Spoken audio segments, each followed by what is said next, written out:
This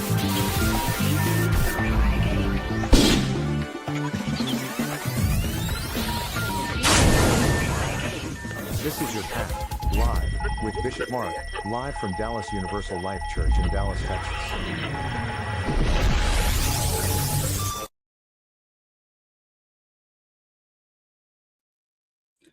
Well, good evening, folks. Welcome to Your Path Live with Bishop Mark. I'm your host, Bishop Mark Zone, coming to you live from Dallas, Texas, as we do, well, almost every Wednesday night. This will be our last one of the season. This is our season finale for season 3.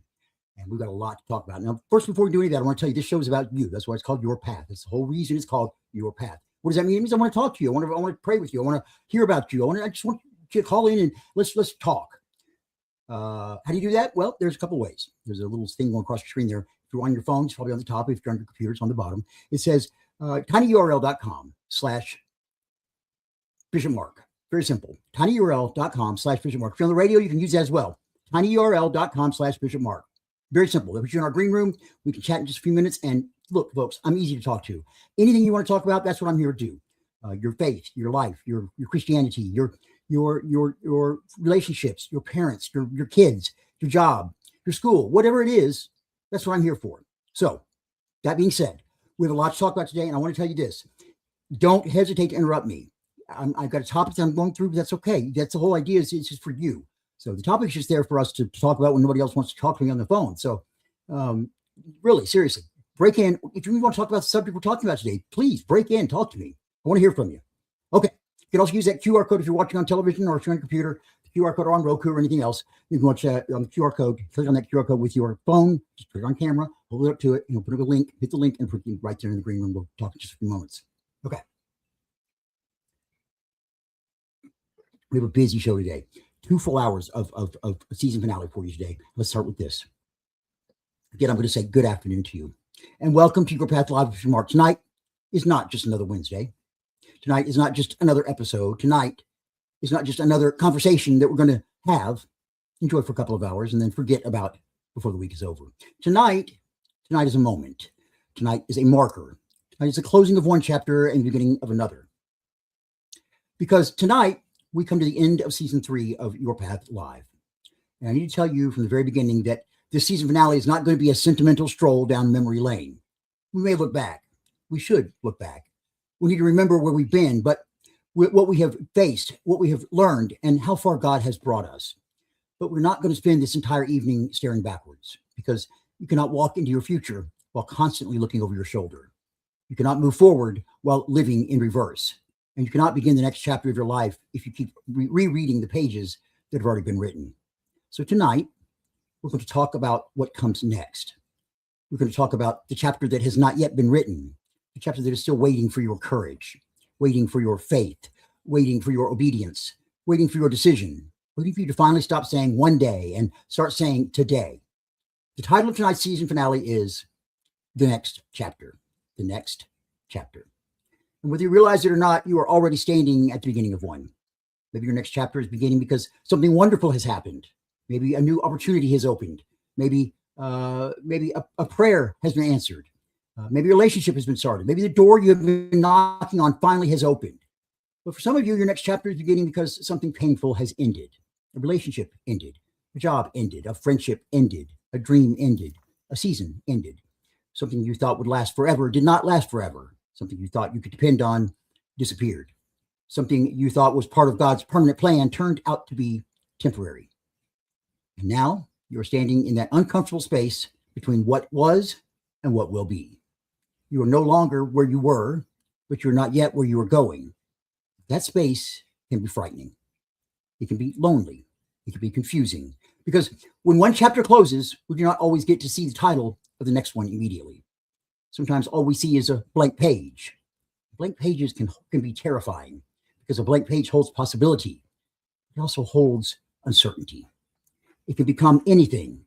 And that means you have to decide what you're willing to write. You have to decide what you're willing to risk. You have to decide what you're willing to release. You have to decide whether you're going to keep repeating the same old story or finally allow God to write something new. Some people say they want a new chapter. They keep bringing every character, every conflict, every wound, every habit, and every excuse from the old chapter into the new one. Then they wonder why the story never changes. You change the calendar, you change the address, you change the job, you change the relationship, you change the church, you change the people around you, but you never changed your thinking.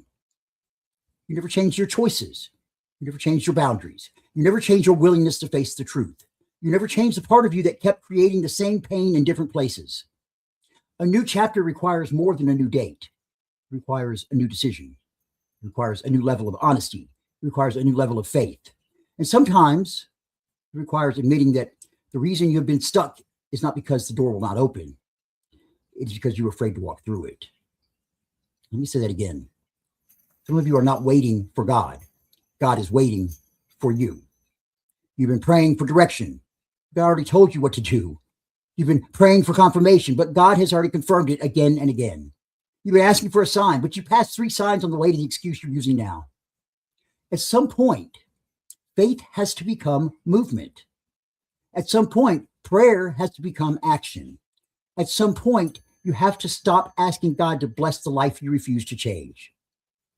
Tonight, as we close this season, I want you to ask yourself one serious question. Am I actually ready for the next chapter, or do I simply like the idea of one? Because everybody likes the idea of a fresh start. Everybody likes the idea of healing. Everybody likes the idea of peace. Everybody likes the idea of purpose. Everybody likes the idea of becoming the person God created them to be. But are you willing to do what it takes? Are you willing to stop returning to what keeps breaking you? Are you willing to tell the truth about what is no longer working? Are you willing to walk away from people who only love you when you're weak enough to control? Are you willing to let go of the version of yourself that was built entirely around survival? Are you willing to admit that some of the things that protected you in one season are now imprisoning you in another? Because some of you learned how to survive by shutting down emotionally. That may have protected you when you were being hurt, but now you cannot understand why you cannot connect with anybody. Some of you learned how to survive by trusting no one. That may have kept you from being disappointed for a while, but now you're isolated, lonely, and suspicious of every person who tries to love you. Some of you learned how to survive by becoming the person everyone else needed you to be. You became the strong one, the dependable one, the one who never needed anything, the one who always said yes, the one who fixed everyone else's problems. But now you do not know who you are when you are not rescuing somebody.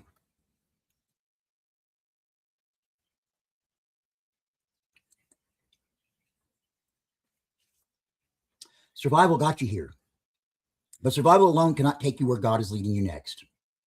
There comes a time when you have to do more than survive. You have to live. You have to heal. You have to grow. You have to trust. You have to become. And that is what tonight is about.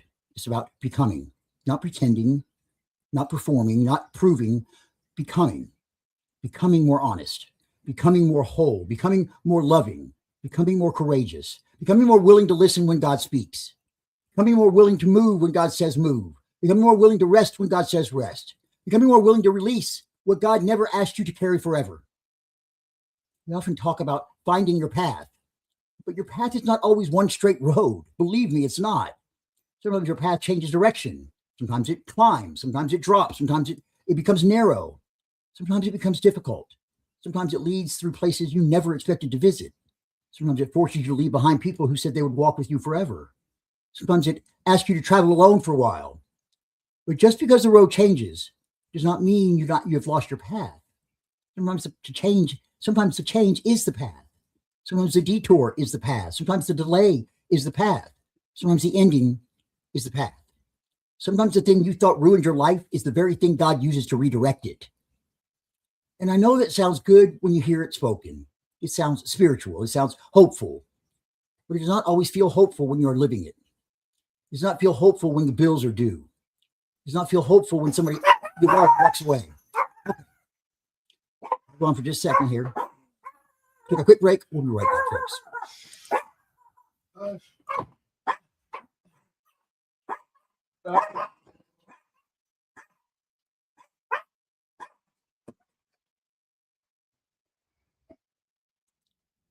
Something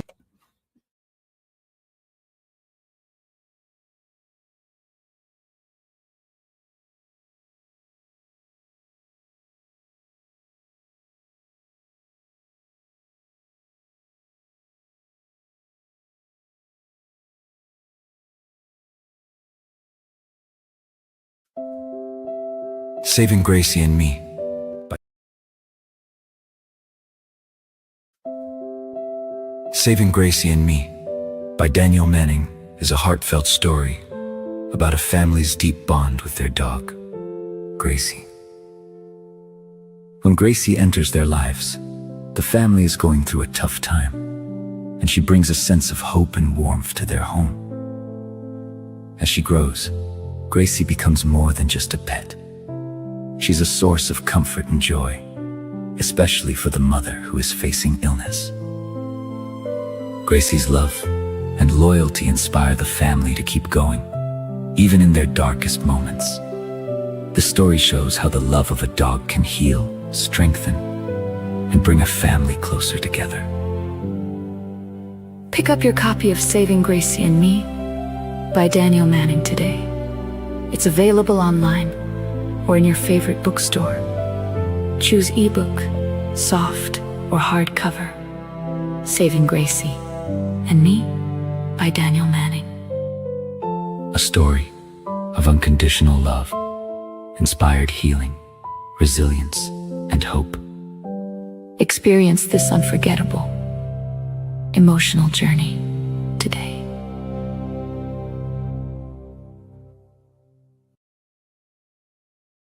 Okay.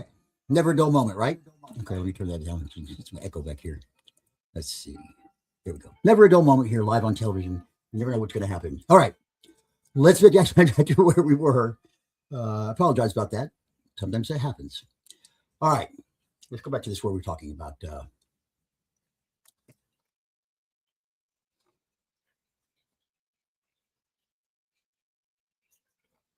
back this up just a little bit so I can get back to where we were here. Your path is not always one straight road. Sometimes your path changes direction. Sometimes it climbs. Sometimes it drops. Sometimes it becomes narrow. Sometimes it becomes difficult. Sometimes it leads to places you never expected to visit. Sometimes it forces you to leave behind people who said they would walk with you forever. Sometimes it asks you to travel alone for a while. But just because the road changes does not mean you have lost your path. Sometimes the path is the change. Sometimes the detour is the path. Sometimes the delay is the path. Sometimes the ending is the path. Sometimes the thing that you thought ruined your life is the very thing that God uses to redirect it. And I know that sounds good when you hear it spoken, but it sounds spiritual. It sounds hopeful, but it does not always feel hopeful when you're living it. It does not feel hopeful when the bills are due. It does not feel hopeful when somebody you love walks away. It does not feel hopeful when your body is tired. It does not feel hopeful when your heart is broken. It does not feel hopeful when you prayed and nothing changed. It does not feel hopeful when you did the right thing and still suffered. That is where faith becomes real. Faith is not pretending that everything is fine. Faith is not denying pain. Faith is not smiling while your life is falling apart and telling everybody that you're blessed and highly favored. Faith is telling the truth about the pain while still believing the pain does not get the final word. Faith says, this hurt me, but it will not define me. Faith says, I lost something, but I have not lost God. Faith says, I do not understand this chapter, but I trust the author. Faith says, I do not know what happens next, but I know I am walking into it, not walking into it alone. That is the kind of faith we need for the next chapter. Not decorative faith, not Sunday only faith, not faith that only works when the lights are on, the music is playing, and everybody around you is saying amen. We need faith that works at 3:00 in the morning, faith that works in the waiting room, faith that works in the unemployment line, faith that works in grief, faith that works in recovery, faith that works when you feel forgotten, faith that works when you have to start over with less than you had before, faith that says, God, I'm scared, but I'm still moving. Some of you have confused fear with a stop sign. You think that because you're afraid, you must not be ready. You think because you're nervous, God must not be calling you. You think because the next step feels uncertain, you should say exactly where you are. But courage does not mean you are not afraid. Courage means fear no longer gets to make the decision.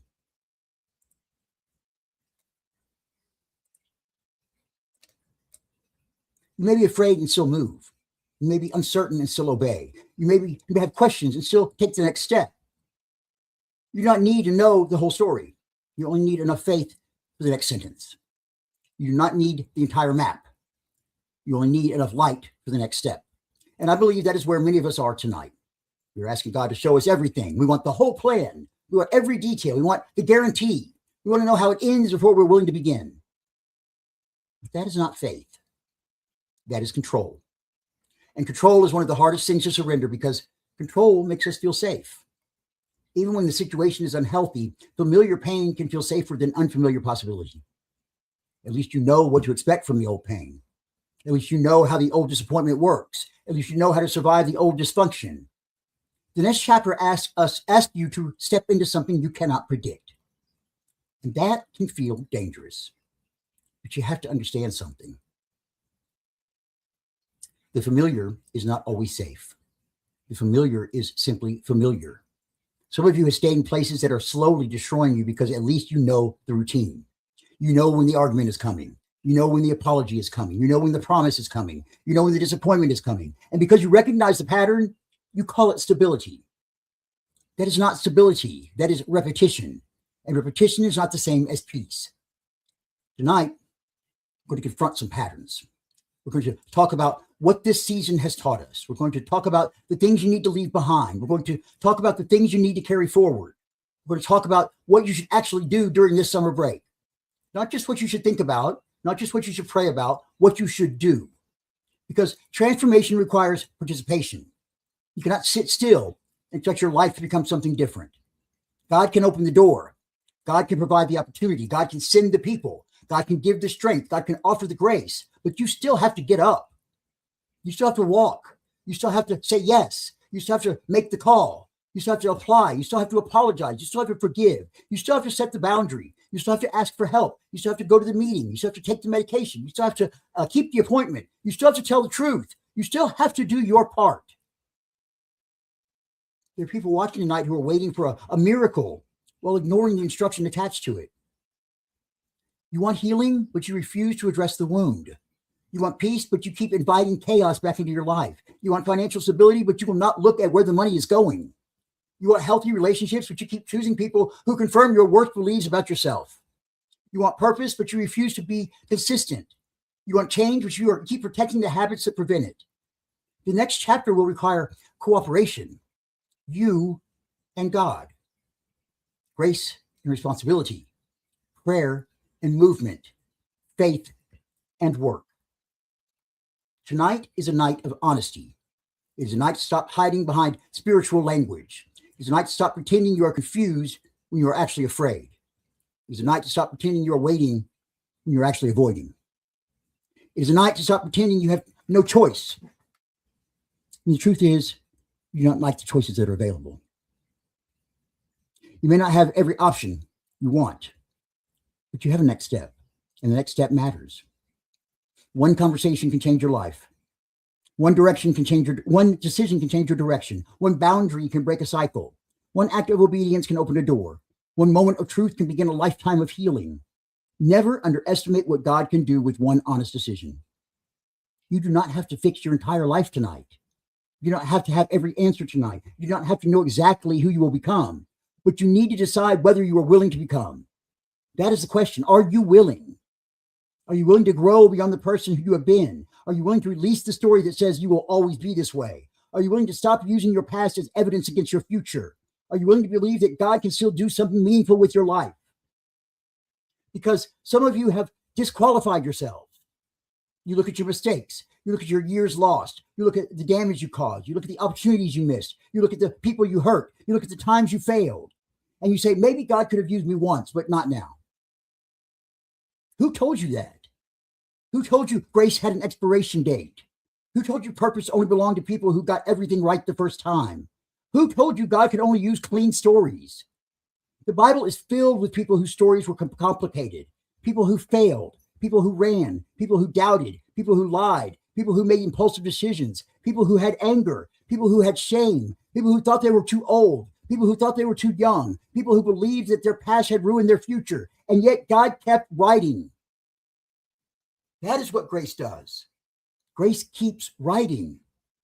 When you think the story is over, grace turns the page. When you think the damage is permanent, grace begins rebuilding. When you think there's nothing left, grace creates from what remains. When you think you are disqualified, grace reminds you that God has never been limited by your resume. The next chapter is not about pretending the old chapter never happened. It happened. The pain was real. The mistakes were real. The consequences may still be real. But the old chapter does not get to dictate every chapter that follows. Your past may explain you. It does not have to imprison you. Your past may have shaped you, but it does not have to control you. Your past may be part of your testimony, but it does not have to remain your identity. You are allowed to become someone new. You are allowed to heal. You're allowed to outgrow old roles. You're allowed to change your mind. You're allowed to admit that what once worked no longer works. You're allowed to say, I cannot keep living this way. Maybe tonight is the night you finally say it. Not dramatically, not for attention, not just as just another promise you make and then break by the next week, but quietly, honestly, firmly. I cannot keep living this way. I cannot keep carrying this. I cannot keep going back. I cannot keep abandoning myself. I cannot keep ignoring God. I cannot keep asking for a new life while repeating the same decisions. That is where the next chapter begins. Not with fireworks, not with applause, not with some perfect emotional moment. It begins with truth. And tonight, before we go any further, I want you to be honest with yourself. What chapter are you closing? What chapter needs to close? What have you been trying to keep alive long after God told you to let it go? What identity are you still carrying that no longer belongs to you? What pain have you turned into a permanent address? What excuse have you used so often that it now sounds like fact? What are you afraid will happen if you finally move forward? And what are you afraid will happen if you don't? Because staying where you are is also a decision. Doing nothing is also a choice. Avoiding the next step does not freeze time. Life keeps moving. Opportunities move. People move. Seasons move. And sometimes the greatest pain comes not from choosing wrongly, but from refusing to choose at all. Tonight, we're going to choose. We're going to choose honesty. We're going to choose courage. We're going to choose movement. We're going to choose faith. We're going to choose to believe that God is not finished. Not with this program, not with this ministry, not with this church, not with me, and not with you. Season 3 may be ending, but the message is not ending. The mission is not ending. This is not goodbye. This is preparation. This is a pause. This is a breath. This is a chance to take everything we have discussed, everything we've learned, everything that has challenged us, and actually live it. Because what good is a season of conversation if nothing changes when the cameras go off? What good is inspiration if it never becomes action? What good is hearing the truth if you refuse to apply it? This summer break is not supposed to be an escape from growth. It's an opportunity for growth. It's time to test what you've learned. Time to discover whether these were simple words you enjoyed hearing or truths you're willing to live. And when we return, the question will not simply be, did you miss the show? The question will be, what did you do with your time? What did you change? What did you confront? What did you begin? What did you end? What did you learn about yourself? What did you finally surrender to God? What chapter did you begin writing? So tonight, I want you to stay with me. Do not watch this casually. Do not let this become background noise. Do not half listen while scrolling through your phone. Give yourself this time. Give God this time, because something may be said tonight that you have needed to hear for years. Something may confront you. Something may encourage you. Something may make you uncomfortable. Something may require a decision. And that decision may be the first line of your next chapter. Season 3 has brought us through conversations about faith, fear, love, forgiveness, boundaries, purpose, pain, healing, identity, and what it means to walk your own path with God. Tonight, we bring it together. Tonight, we ask the question underneath every other question. What are you going to do now?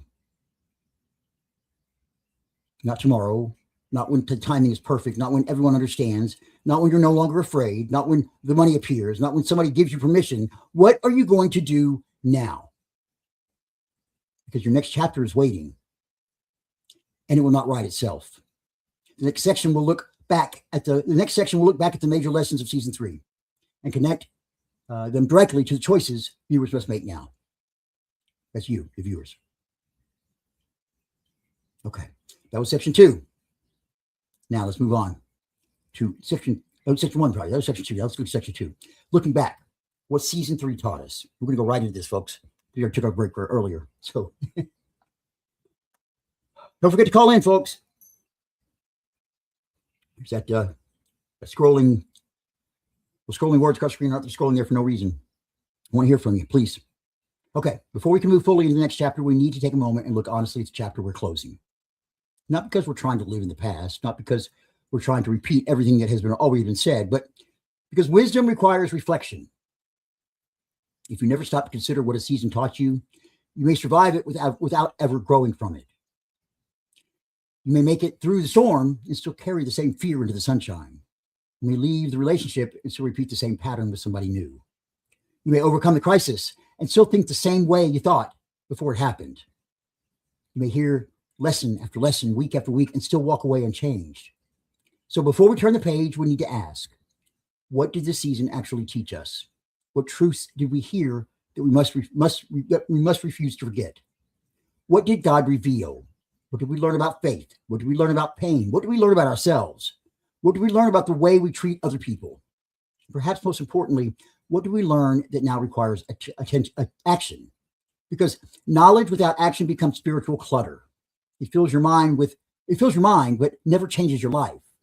You can collect sermons, you can collect quotes, you can collect Bible verses, you can collect inspirational videos, you can underline half the Bible, for God's sake. You can save every powerful sentence you see online. But if none of it changes the way you live, then it has become decoration.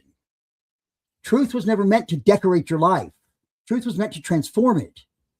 One of the greatest lessons of this season has been that your path belongs to you and God. Other people may advise you. Other people may support you. Other people may pray with you. Other people may warn you. Other people may walk beside you. But they cannot walk your path for you. And you cannot walk theirs. That sounds simple. But many people spend their entire lives trying to live according to somebody else's expectations. They choose a career because somebody told them it was respectable. They stay in a relationship because leaving would disappoint the family. They hide who they are because somebody taught them that honesty would make them unacceptable. They remain silent because speaking the truth might make other people uncomfortable. They spend years building a life that looks good from the outside and feels empty on the inside. Then one day they wake up and realize they've been a supporting character in everybody else's story. They know what everyone else expects. They know what everyone else needs. They know what everyone else believes. But they no longer know themselves. They no longer know what brings them peace. They no longer know what they believe. They no longer know what God has placed within them. They become strangers to their own souls. This season has reminded us again and again that you were not created to become a copy of somebody else. You were not created to satisfy every opinion. You were not created to fit into every box. You were not created to spend your one life begging people to approve of the person God already knows completely. You are responsible for listening. You're responsible for praying. You're responsible for examining your heart. You're responsible for learning. You're responsible for correcting yourself when you are wrong. You're responsible for seeking wisdom. But ultimately, your path is between you and God. And that means that you have to stop handing strangers the pen and allowing them to write your life. Some of you have allowed people who do not even understand you to define you. People who only know one mistake, who only know one rumor, people who only know the version of you that existed 10 years ago, people who have never seen the private battles you fought, people who were not there when you cried, people who were not there when you prayed, people who were not there when you got back up. And yet you've allowed their judgment to become louder than the voice of God. The season taught us that you must stop allowing people with limited information to issue permanent verdicts over your life. They do not know the whole story. And even when they do know the whole story, they still are not God. Another major lesson of this season has been that faith is not passive. Faith is not sitting still while waiting for God to do everything. Faith is not avoiding responsibility. Faith is not refusing to make a decision and calling it patience. Faith is not ignoring reality. Faith is not magical thinking. Faith is not pretending that effort does not matter. True faith moves. True faith responds. True faith takes the next step even when the entire path is not visible. Noah had to build.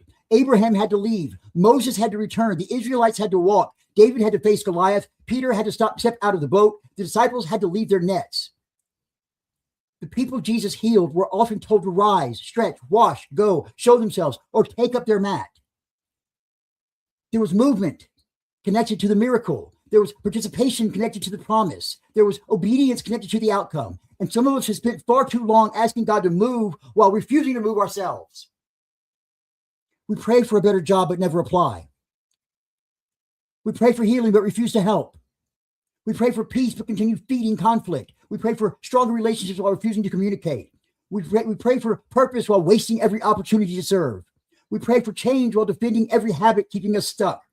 At some point, faith must put on shoes. At some point, faith must make the phone call. At some point, faith must fill out the application. At some point, faith must attend the meeting. At some point, faith must say, I need help.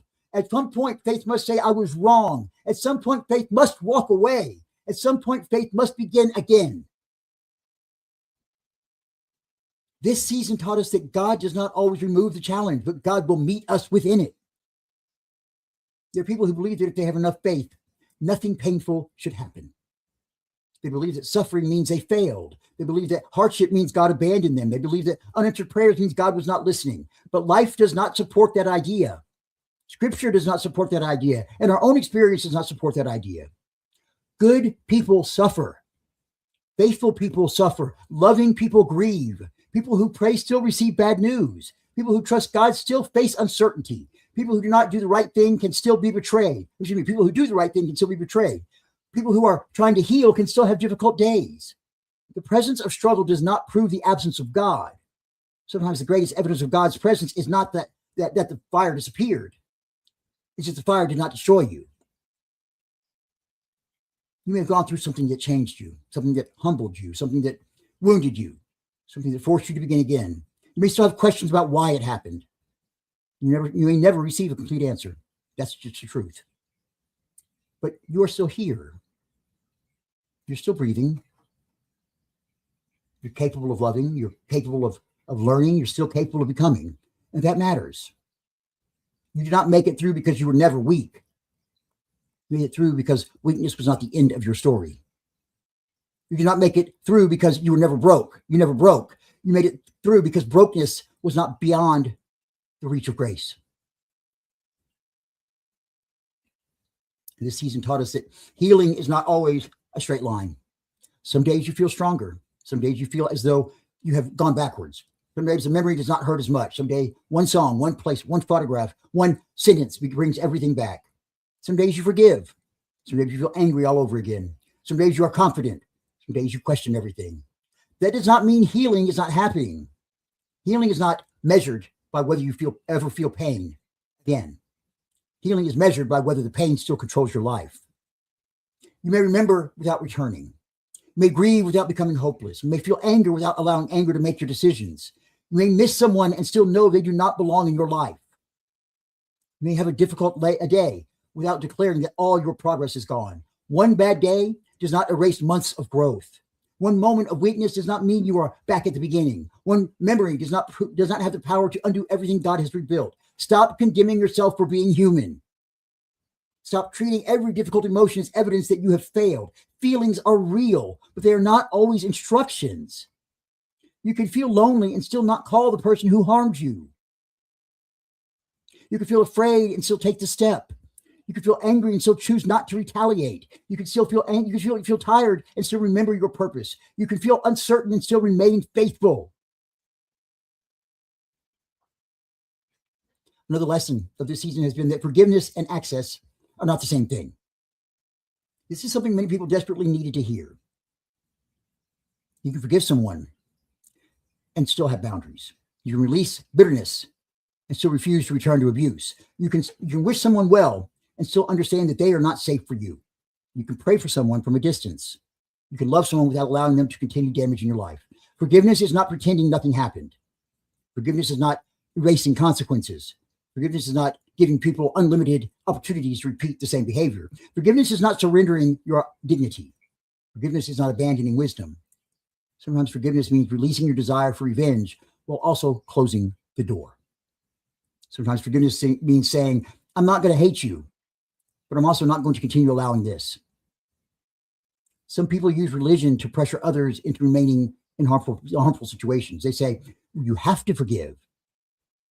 What they often mean is, you have to act as though nothing happened. So I do not have to change. That is not forgiveness. That is manipulation. True reconciliation requires more than an apology. It requires truth. It requires accountability. It requires changed behavior. It requires time. It requires rebuilding trust. And trust is not automatically restored because someone said, I'm sorry. An apology without change is simply a pause in the pattern. This season taught us that boundaries are not hatred. Boundaries are not revenge. Boundaries are not punishment. Healthy boundaries are a declaration that love does not require self-destruction. And some of you have spent years believing that being a good person meant allowing everyone unlimited access to you. You thought love meant always saying yes. You thought kindness meant never disappointing anyone. You thought faith meant tolerating whatever people choose to do. But constantly sacrificing your well-being to preserve somebody else's comfort is not holiness. It is self-abandonment. You are allowed to say no. You're allowed to rest. You're allowed to protect your peace. You're allowed to leave the conversation. You're allowed to stop explaining yourself to people committed to misunderstanding you. You're allowed to refuse disrespect. You're allowed to decide that a relationship cannot continue in its current form. And you do not need everyone to agree with your boundary for your boundary to be valid. Another lesson we have returned to is that love must be demonstrated. Love is not just a word. Love is not just a feeling. Love is not just something you claim. Love becomes visible through action. You can say you love people, but how do you treat them? You can say you love God, but how do you treat the people God created? You can say you believe in compassion, but what happens when compassion costs you time? You can say everyone is welcome, but how do you respond when someone different actually walks through the door? You can say you support the hurting, but do you listen to them or lecture them? You can say you forgive, but do you keep using someone's past as a weapon? You can say you care, but do you ever show up? Words matter, but words without action eventually become noise. The world has heard enough people preach love while practicing cruelty. The world has heard enough people preach grace while enforcing shame. The world has heard enough people talk about Jesus while treating human beings as disposable. We do not need loud declarations of love. We need clearer demonstrations of love. Love feeds people. Love listens. Love protects. Love tells the truth. Love creates room. Love challenges injustice. Love sits beside the grieving. Love helps someone begin again. Love does not require people to become identical to us before we decide they deserve dignity.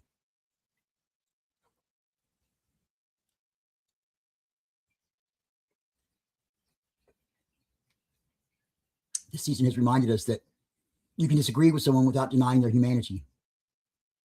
We have forgotten how to do that.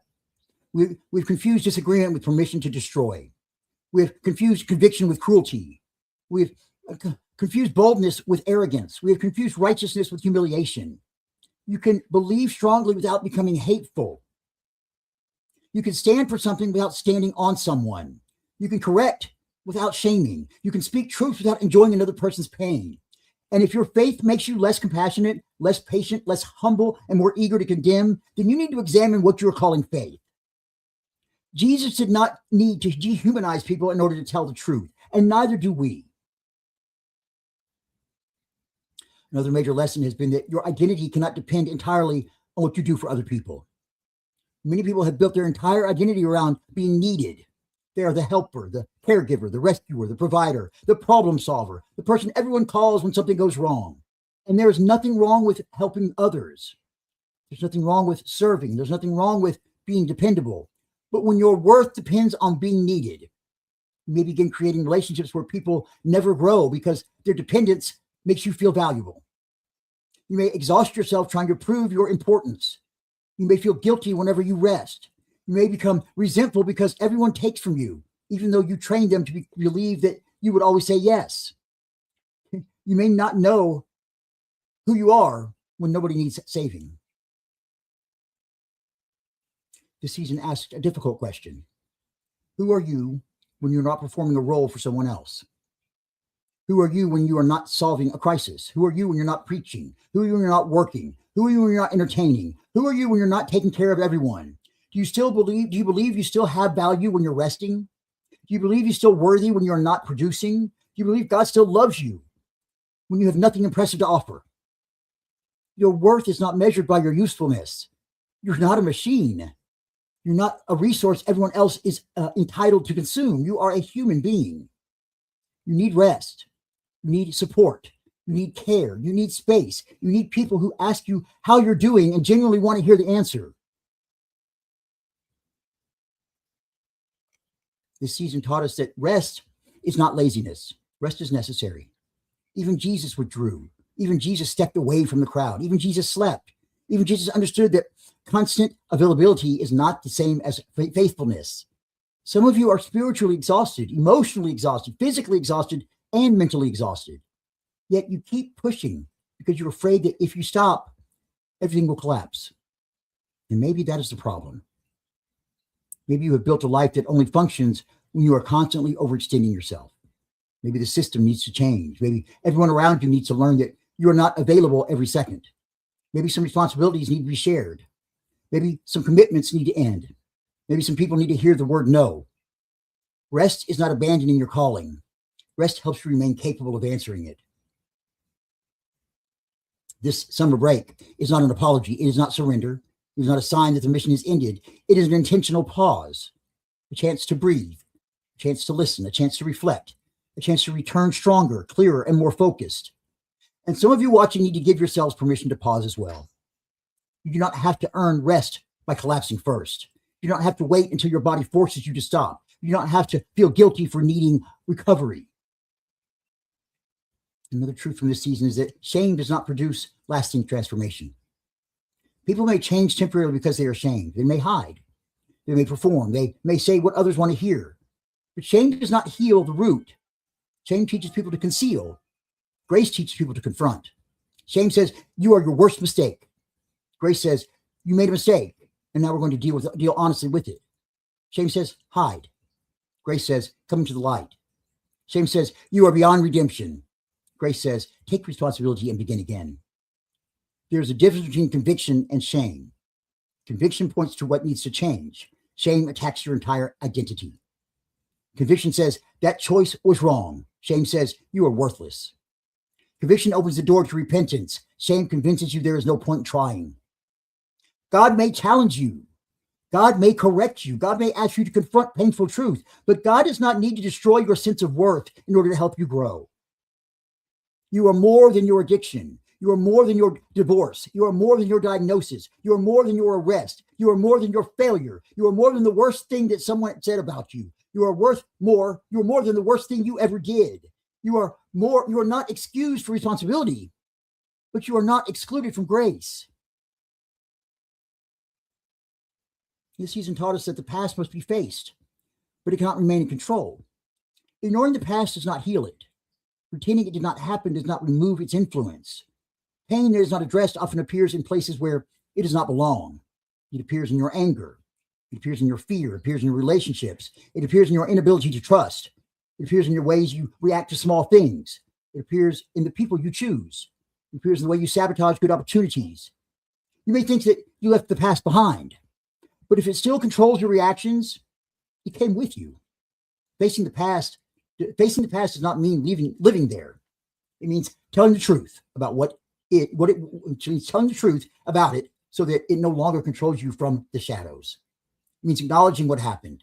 It means grieving what was lost. It means accepting what cannot change. It means accepting responsibility for your part. It means refusing responsibility for what never was yours. It means seeking help when the burden is too heavy to process alone. And there is no shame in seeking help. Prayer is powerful. Faith is powerful. Community is powerful. And so are counseling, treatment, recovery programs, support groups, medication, and trained professionals. All of those are given by God, folks. God is not offended when you use the resources available to help you heal. He gave them to you. Sometimes the answer to prayer arrives through another human being. Sometimes it arrives through a doctor. Sometimes it arrives through a therapist. Sometimes it arrives through a meeting. Sometimes it arrives through a friend who refuses to let you disappear. Another lesson of this season has been that comparison will make you miserable. You look at someone else's life and assume they are ahead. You look at their success, their home, their relationship, their appearance, their ministry, their career, their audience, their money, their opportunities, and you compare their visible results to your private struggle. But you do not know their full story. You don't know what it cost. You don't know what they're carrying. You don't know what happens when the camera is off. And even if their life is exactly as wonderful as it appears, it is still their life. Their timing is not your timing. Their assignment is not your assignment. Their path is simply not your path. Comparison can cause you to despise every season The very season that is preparing you.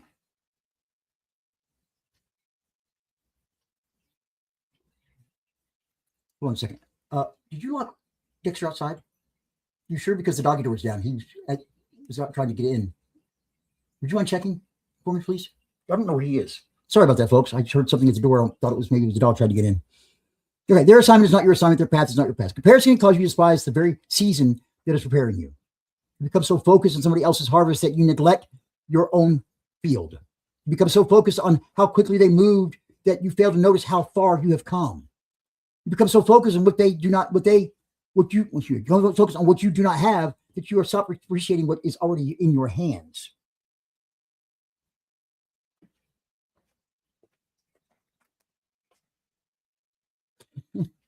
Your life does not have to look like someone else's life to have meaning. Your calling does not have to be public to be important. Your progress does not have to be, not to impress anyone to be real. Another lesson is that you do not have to understand everything in order to move forward. Some people remain stuck because they believe clarity must come before action. They want every question answered. They want every risk removed. They want every detail guaranteed. But many times, clarity comes through movement. You learn by taking the step. You discover through participation. You understand more after you begin than you could while standing still. You may not know whether the new opportunity will last. You may not know whether the relationship will work. You may not know whether the business will succeed. You may not know exactly where the new road leads. But sometimes the only way to find out is to move. You can pray. You can prepare. You can seek wisdom. You can consider the risks. But eventually you must decide. Indecision can become its own form of disobedience. There are moments when refusing to choose is still a choice. And while you wait for perfect certainty, the opportunity may pass. This season taught us that not every ending is a failure. Sometimes things end because they completed their purpose. Sometimes people were meant to walk with you for a season and not forever. Some opportunities taught you what you needed to learn. Some relationships revealed what still needed healing. Some doors closed because your path was changing. Some chapters were never supposed to become the entire book. We often judge success by permanence. If it lasted, we call it successful. If it ended, we call it failure. But that is not always true. A season can be meaningful even if it ends. A relationship can teach you something even if it does not last. A job can prepare you for the next one. A difficult experience can reveal strength you do not know you possessed. The fact that something ended does not mean it had no value. And the fact that you are sad does not mean ending it was wrong. You can grieve something and still know it needed to end. You can miss somebody and still know you cannot return. You can honor what was and still move toward what is next. That is maturity. Another truth is that you must learn to recognize the difference between peace and comfort. Comfort says, stay where everything is familiar. Peace says, this may be difficult, but it is right. Comfort avoids conflict at any cost. Peace sometimes requires a hard conversation. Comfort says yes because it is afraid of disappointing people. Peace says no because continuing would destroy you. Comfort stays silent. Peace tells the truth. Comfort repeats the pattern. Peace breaks it. Do not assume that the easiest choice is the most peaceful one. Sometimes the right choice is deeply uncomfortable. Sometimes obedience disrupts everything. Sometimes healing requires facing what you have avoided. Sometimes peace comes after the difficult decision, not before it. And perhaps one of the most important lessons of this entire season is this: God is not finished with you. You may be tired. You may be disappointed. You may be starting over. You may be living with consequences. You may be carrying grief. You may feel behind. But you may wonder whether your greatest opportunities have already passed. But as long as you're here, there's still possibility. There's still something to learn. There's still someone to love. There's still something to offer. There's still purpose for your presence. Your purpose may change. Your role may change. Your methods may change. Your strength may change. But your life is not meaningless because it looks different from what you expected. God can work through changed plans. God can work through limitations. God can work through recovery. God can work through old age. God can work through a new beginning. God can work through what remains. You may not have everything you once had, but what remains can still be blessed. What remains can still serve. What remains can still love. What remains can still become the foundation of the next chapter. So as we look back over season 3, I do not want you simply to remember your favorite episode. I do not want you to simply remember a powerful phrase. I want you to identify the lesson God was trying to teach you. What truth kept returning? What message made you uncomfortable? What subject stayed with you after the program ended? What did you hear that you knew was meant for you? And what have you done with it?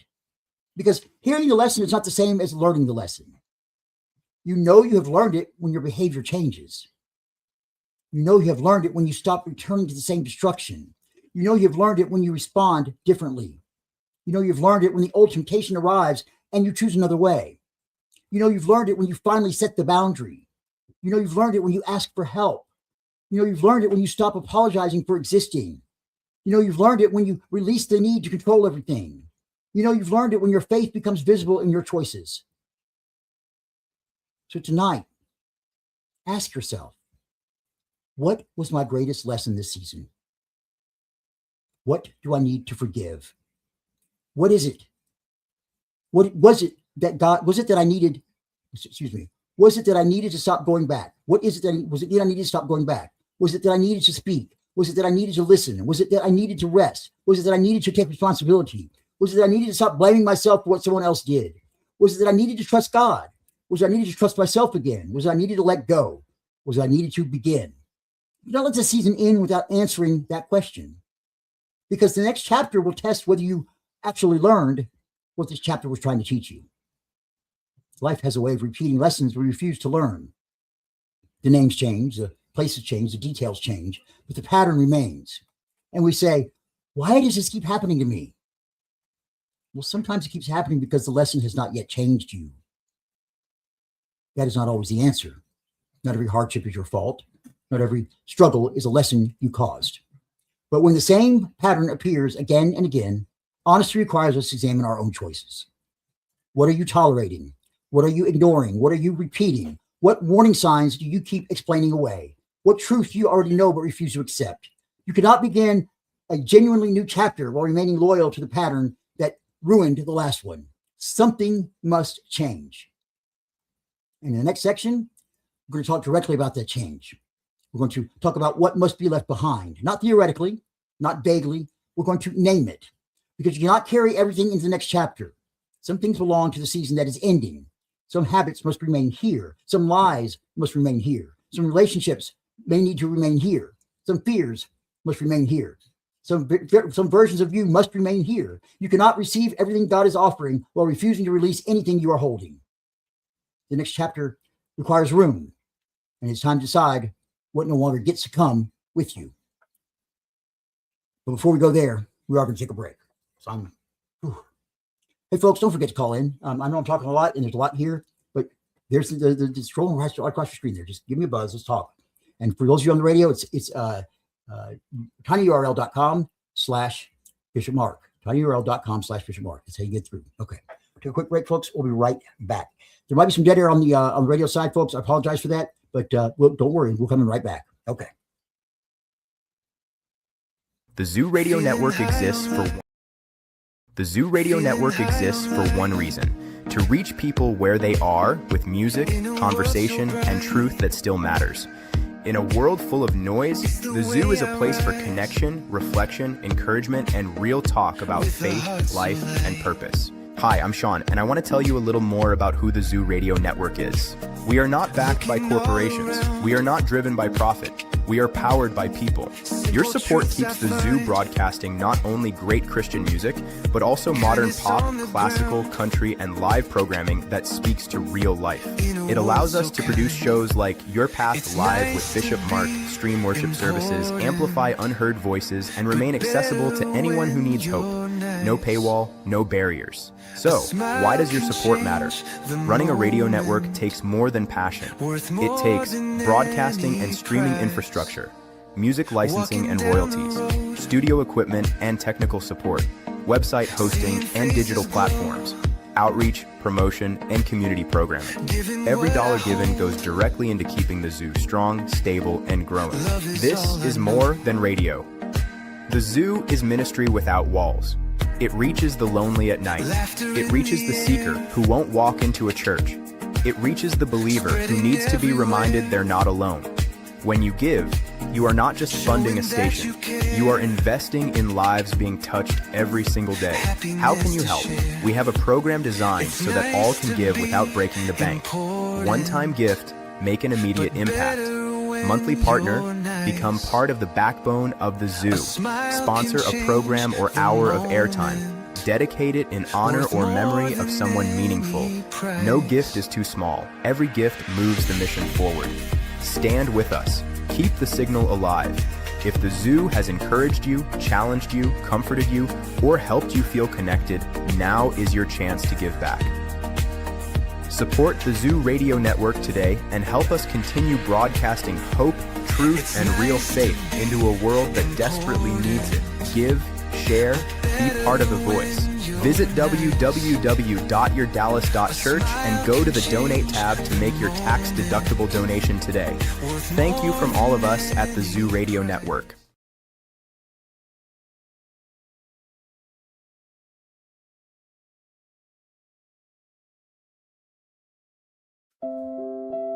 Saving Gracie and Me by Daniel Manning is a heartfelt story about a family's deep bond with their dog, Gracie. When Gracie enters their lives, the family is going through a tough time, and she brings a sense of hope and warmth to their home. As she grows, Gracie becomes more than just a pet. She's a source of comfort and joy, especially for the mother who is facing illness. Gracie's love and loyalty inspire the family to keep going, even in their darkest moments. The story shows how the love of a dog can heal, strengthen, and bring a family closer together. Pick up your copy of Saving Gracie and Me by Daniel Manning today. It's available online or in your favorite bookstore. Choose ebook, soft, or hardcover. Saving Gracie and Me by Daniel Manning. A story of unconditional love, inspired healing, resilience, and hope. Experience this unforgettable, emotional journey today.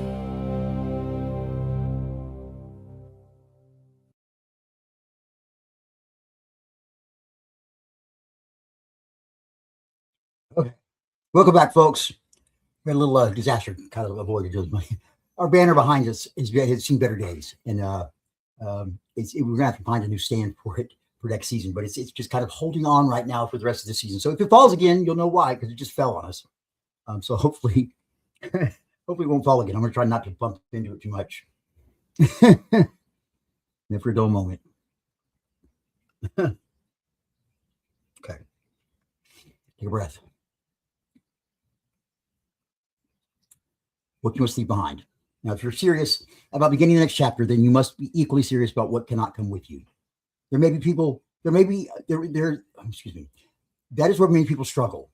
They want the new life. They want the new beginning. They want the healing. They want the peace. They want the opportunity. They want the stronger faith. They want the better relationships. But they also want to keep every old habit, every old excuse, every old attachment, every old resentment, and every old pattern that made the new life necessary in the first place. You cannot keep everything and still become someone new. Growth requires release. Healing requires release. Maturity requires release. Faith requires release. There are things you had to carry in one season that you cannot continue carrying into the next. There are survival habits that helped you endure but will now prevent you from living. There are beliefs you inherited that no longer align with the truth. There are relationships that once felt necessary but now keep you small. There are fears that once protected you but now control you. There are identities built around pain that no longer represent who you are becoming. And tonight, we have to be honest enough to name them. The first thing some of you must leave behind is the belief that your past has the authority to determine your future. Your past matters. Your past has consequences. Your past may have shaped the way you see yourself. It may have influenced the way you trust, the way you love, the way you respond, the way you defend yourself, the way you expect people to treat you. But your past is not God. It does not have the final word. Your history can explain your behavior. But your history may explain your behavior. I'm sorry, that's where I was. But it cannot excuse every choice forever. There comes a time when you must stop saying, this is just who I am because of what happened to me. What happened to you was real, but healing asks, who will you become in spite of it? You may have been abandoned. It does not mean everyone will leave. You may have been betrayed. It does not mean trust is foolish. You may have failed. It does not mean you're a failure. You may have lost years. It does not mean the years ahead are worthless. You may have made decisions that caused real damage. It does not mean redemption is not possible. But you can decide what happens next. So you've turned your past into evidence against yourself. Every time a new opportunity comes, you remember why you are unqualified. Every time someone tries to love you, you remember why you are difficult to love. Every time God calls you forward, you remember why you do not deserve to go. You have become the prosecutor in your own trial. You present the evidence, you repeat the accusations, you remind yourself of every mistake, and then you hand yourself the harshest possible sentence. But God is not asking you to pretend the past did not happen. God is asking you to stop worshiping it. Stop giving it more authority than grace. Stop allowing yesterday to veto tomorrow. Your past can be a teacher. It cannot remain your master. The thing you must leave behind is the need for everyone to understand you. Some of you are exhausted because you keep trying to explain yourself to people who have already decided not to understand. You believe that if you just find the right words, they will finally see your heart. If you explain the situation one more time, they will admit that they are wrong. If you defend yourself carefully enough, the rumor will stop. If you prove your intentions, people will give you the benefit of the doubt. But some people do not want clarity. They want confirmation of the story they have chosen. They need you to remain the villain because admitting the truth would require them to confront themselves. And you can waste years trying to earn a fair hearing from people who benefit from misunderstanding you. There's a difference between healthy communication and endless self-defense. Healthy communication seeks understanding. Endless self-defense begs for permission to exist. You do not need to respond to every accusation. You do not need to correct every rumor. You do not need to attend every argument you were invited to attend. You do not need to prove your heart to people committed to misreading it. Sometimes silence is not weakness. Sometimes silence is a boundary. Sometimes the most powerful thing you can say is nothing at all. Let your life speak. Let your consistency speak. Let your integrity speak. Let time reveal what explanation never could. You have a limited amount of energy. Do not spend all of it trying to change the minds of people who are determined to keep the wrong opinion. You must also leave behind the idea that being needed is the same as being loved. This is one difficult because many people have spent their lives earning connection through usefulness. People call when they need money. People call when they need advice. They call when they need transportation. They call when they're in a crisis. They call when they need you to fix something. And because they call, you tell yourself that you're important to them. But do they call when they do not need anything? Do they ask how you are? Do they show up when you're struggling? Do they celebrate when you succeed?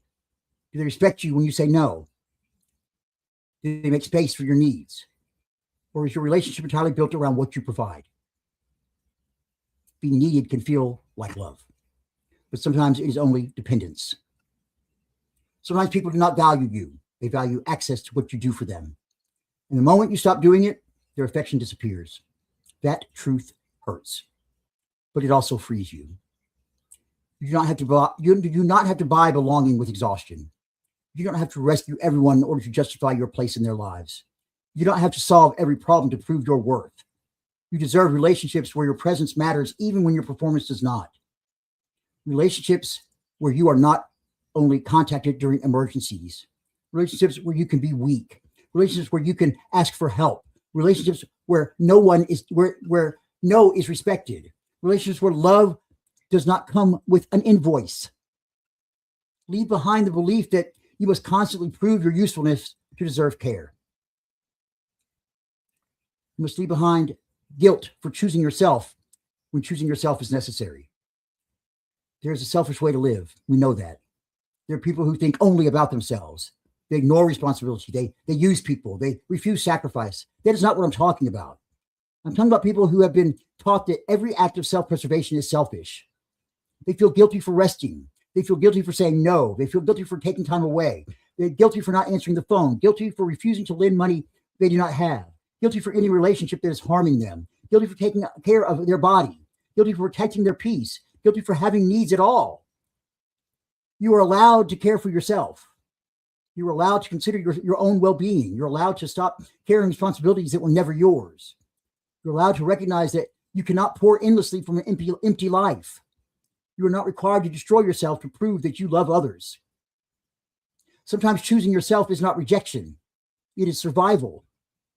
Sometimes choosing yourself is the only way to preserve the strength necessary to continue serving at all.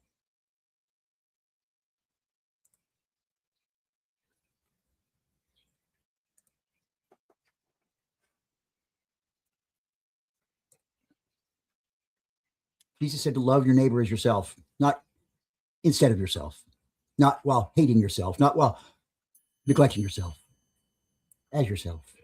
You are included in the command to love. And some of you must leave behind the habit of calling chaos passion. You have become so accustomed to instability that peace feels boring. You associate love with anxiety. You associate attraction with uncertainty. You associate excitement with emotional danger. When someone is consistent, you assume there is no spark. When someone communicates clearly, you lose interest. When someone respects your boundaries, you wonder whether they care enough. But when someone disappears, returns, confuses you, provokes jealousy, and keeps you emotionally off balance, you call it passion. It's not always passion. Sometimes it is a nervous system responding to unpredictability. There's the weather alert. So we don't know how that weather alert on our service here because it's usually after 6:30. All right, we'll let that go.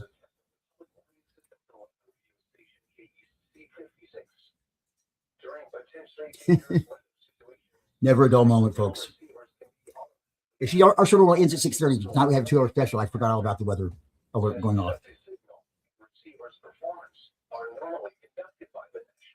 Service each Wednesday between 10 a.m. and between 6:30 p.m. If there is a threat of severe weather, the test will be postponed to the next available good weather day. Reception of this broadcast. I'm sorry, folks. Just a second. Greater distances from the transmitter can occur even though you are using a good quality receiver in good working order. Come on. The warning alarm sound will be activated for hazardous watches and warnings for the following counties: Collin, Dallas, Benton, Ellis, Hill, Hood, Hunt, Kaufman, Parker, Rockwall, and Tarrant. This concludes the weather radio station East C56. Okay.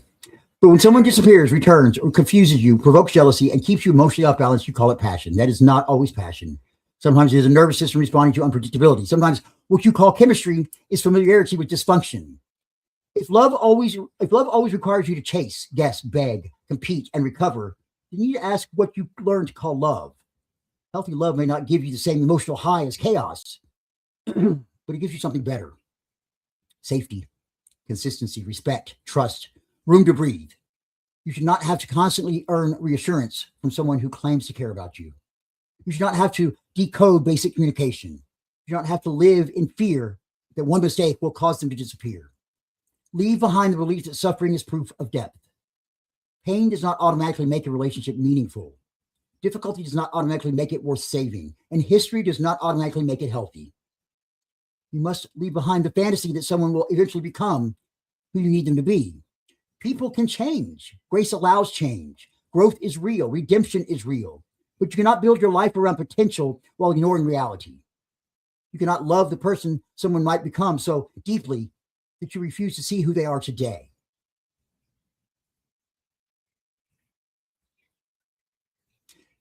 You keep saying they could be wonderful if they would just stop lying, if they would just help, if they would just become consistent, if they would just take responsibility, if they would just stop hurting you. But what are they choosing now? Not what have they promised, not what do they say after the damage, not what do you imagine, not what are they, not what is a potential. What are they consistently choosing? Potential is not a promise. And love does not require you to wait indefinitely for someone to become safe. You cannot force someone to heal. You cannot love someone into taking responsibility. You cannot sacrifice enough to create change in a person who refuses it. You can support, you can encourage, you can pray, you can tell the truth, but they must choose. And while you wait for their choice, you still have choices of your own. You must leave behind the excuse that you are waiting on God when God may be waiting on you. Some prayers have already been answered with instruction. You asked for direction and the answer was clear, but you didn't like it. You asked for peace and God showed you what had to end, but you wanted peace without loss. You asked for change and God showed you what had to be confronted, but you wanted transformation without discomfort. You asked for a new opportunity and one appeared, but it required courage. So you said you need another sign. There comes a moment when seeking confirmation becomes avoidance. You don't need 20 signs to obey one clear truth. You don't need another sermon. You don't need another inspirational quote. You don't need another person to tell you what you already know. You need to move. God may not give you the details for an entire journey, but you have enough information for the next step. Take it. You must leave behind perfectionism disguised as preparation. Some of you never begin because you are always getting ready. You need more information, more money, more confidence, more experience, a better plan, a better time, a better body, a better schedule, a better opportunity. You tell yourself you are being responsible, but sometimes you're just hiding. Preparation matters, wisdom matters, planning matters, but perfectionism often pretends to be wisdom while protecting you from risk.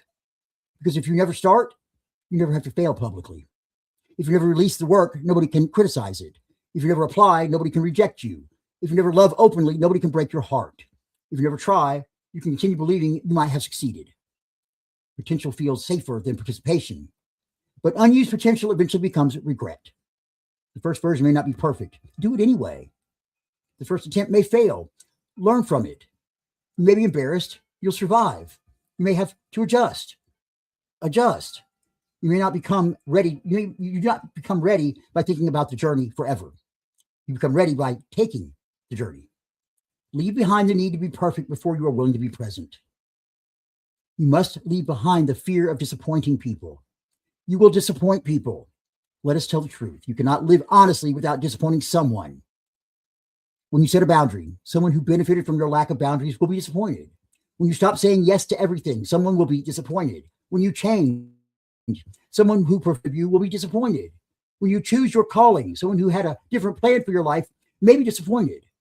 When you speak truth, someone invested in silence will be disappointed.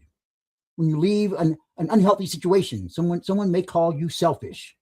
When you refuse manipulation, someone may call you cruel. Disappointment is not always evidence that you did something wrong.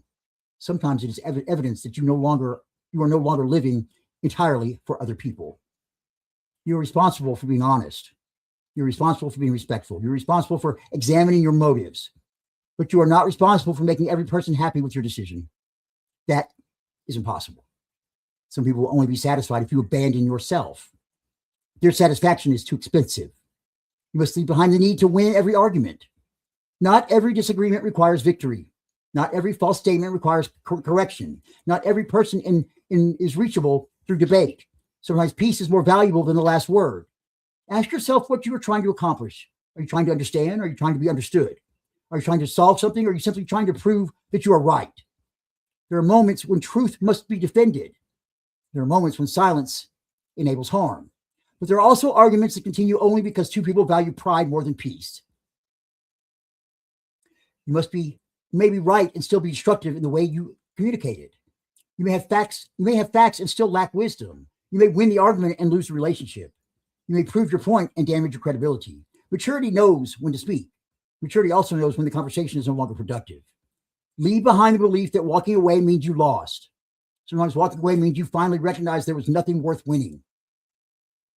You must leave behind resentment that has become part of your identity. You were hurt. You were wronged. Something was taken from you. Someone failed you. Someone lied. Someone betrayed your trust. You have every right to name what happened.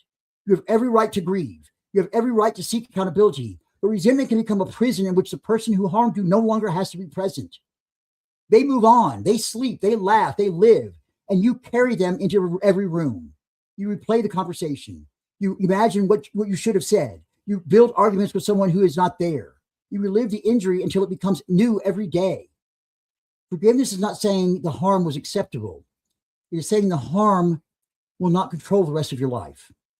It is refusing to allow someone else's worst choice to become your permanent identity. It may take time. It may require help. It may happen in layers. But you deserve freedom from what they did. Do not confuse holding pain with honoring what happened. You don't have to remain wounded to prove that the wound was real. You must leave behind shame, not responsibility, shame. Responsibility says, I did something wrong and I need to make it right. Shame says, I am wrong and I can never be made right. Responsibility leads to change. Shame leads to hiding. Responsibility acknowledges harm. Shame makes healing feel impossible. There are things you need to apologize for. There may be consequences you must face. There may be truth that must be rebuilt, trust that must be rebuilt. There may be damage that cannot be completely repaired, but shame will not help you repair it. Shame keeps the focus on how terrible you feel rather than on what needs to change. You cannot rewrite yesterday, but you can become a person who does not repeat it. That is how you honor the lesson.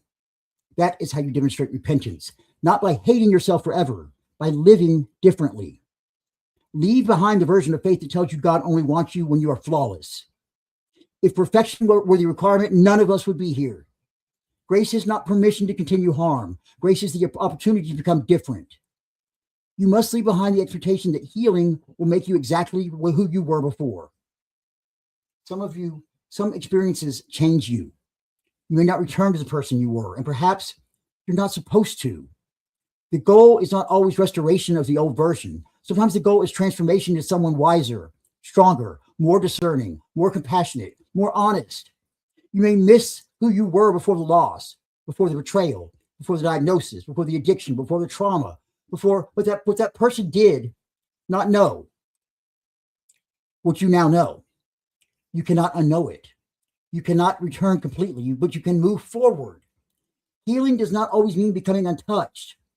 It means becoming whole while acknowledging the scar. The scar remains evidence that something happened, but is also evidence that the wound closed. Do not judge your healing by whether you feel exactly as you once did. You're not going backwards. You're becoming someone who can carry the truth without being crushed by it. You must leave behind relationships sustained only by history. Some people remain connected because they have known each other a long time. That history matters. Shared memories matter. Loyalty matters. But length does not automatically mean health. You can know someone for 20 years and still be unable to trust them. You can share a childhood and no longer share values. You can love someone and recognize the relationship has become harmful. You can be grateful for what a person once meant and admit that who you are now can no longer remain close to who they have chosen to become. Not every old relationship must end, but every relationship should be examined honestly. Does it support growth? Is there mutual respect? Can truth be spoken? Can both people change? Or are you required to remain frozen in an old role? Some people do not want to know who you are now. They want the version of you they could control. They remind you consistently of old mistakes. They mock your growth. They become uncomfortable when you gain confidence. They call your healing arrogance because your pain once made you easier to manage. History deserves respect.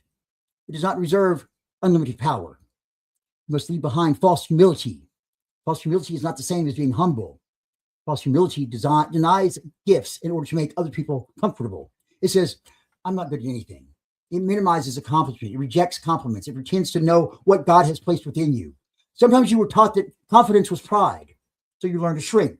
You learn to apologize for your voice. You learn to hide your ability. You learn to step back while less prepared people step forward. Humility is not pretending you have no gifts.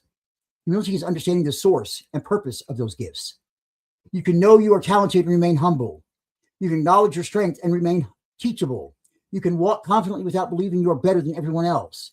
You do not honor God by burying what God gave you. Leave behind the need to make yourself smaller so insecure people can feel larger. You must leave behind the lie that is too late.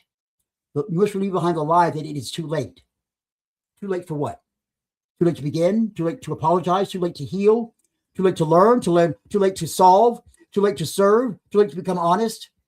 There may be opportunities that have passed. There may be choices you cannot undo. But as long as you're alive, it's not too late to make the next decision better. You may not have the same future you would have had 20 years ago, but you still have a future. It may look different. It may require humility. It may begin with very small steps, but small steps still move. You're not disqualified because you're older. You're not disqualified because you're starting over. You're not disqualified because others began sooner. Your timeline is not a moral failure. Stop comparing the beginning of your next chapter to the middle of somebody else's. You must Leave behind the belief that struggle makes you weak. Some of the strongest people you know are struggling privately. Strength is not ever falling apart. Strength is not knowing when to ask for help. Strength is knowing when to ask for help. Strength is admitting when you're tired. Strength is telling the truth before the crisis grows. Strength is returning to recovery after a setback. Strength is making the appointment. Strength is taking the medication. Strength is saying, I cannot do this alone. The image of the endlessly strong person has destroyed many people. They become so committed to appearing capable that no one knows they are drowning. They smile, they work, they serve, they encourage others. Inside, they're disappearing. You don't have to wait until collapse to become honest. There's no prize for suffering silently. There's no holiness in refusing support. God created community because human beings were not designed to carry everything alone.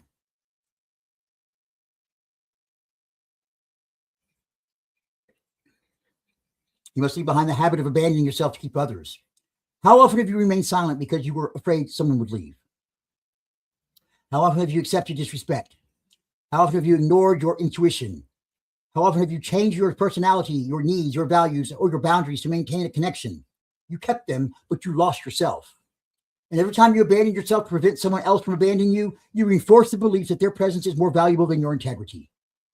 A relationship that requires your disappearance is not love. A community that requires silence about your truth is not belonging. A faith that requires you to hate the person God created you to be is not liberation.